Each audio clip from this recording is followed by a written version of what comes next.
హల్లెలూయా. దేవునికి మహిమ కలుగుగాక. అందరికి ప్రత్యేకమైన వందనాలు తెలియపరుస్తున్నాను. మరి ఈ రోజున పునరుద్ధానమైన రోజు, ఈస్టర్ పండుగ. మనం ఈ రోజున పునరుద్ధానం రోజున మనం ఈరోజు ఈ పండుగ జరుపుకుంటున్నాం. అంటే ముఖ్యంగా యేసు ప్రభు మన కోసము మరణించి ఆ మరణపు ముళ్ళులో విరిచి జయించి మూడో రోజు లేచిన రోజు ఈరోజు ఆదివారం పునరుద్ధానం రోజు. దేవుడు మన పక్షాన ఉన్నారు కాబట్టి ఎవరు మరణించిన వ్యక్తి లేచిన వ్యక్తి ఎవరూ లేరు. ఈ భూమి మీద చెప్పుకొని మరణించి వెళ్ళిన వ్యక్తి ఎవరూ లేరు. నేను రూఢిగా నమ్ముతున్నాను. ఎందుకంటే దేవుడి వాక్యం నిత్య నూతనమైన వాక్యం. అది ఆయన మరణపు ముళ్ళుని విరిచి సిలువలో వేలాడుతున్న దొంగ కూడా చెప్పిన మాట, కుడివైపు ఉన్న సిలువలో వేలాడుతున్న దొంగ చెప్పిన మాట ఎలా ఉంటుంది?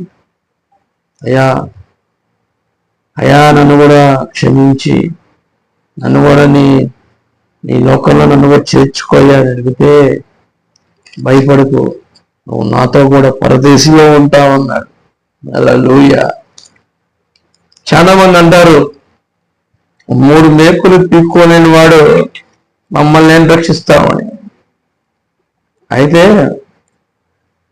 దేవుడు వచ్చింది 3 మేకులు పీక్కోవడానికి కాదు, కానీ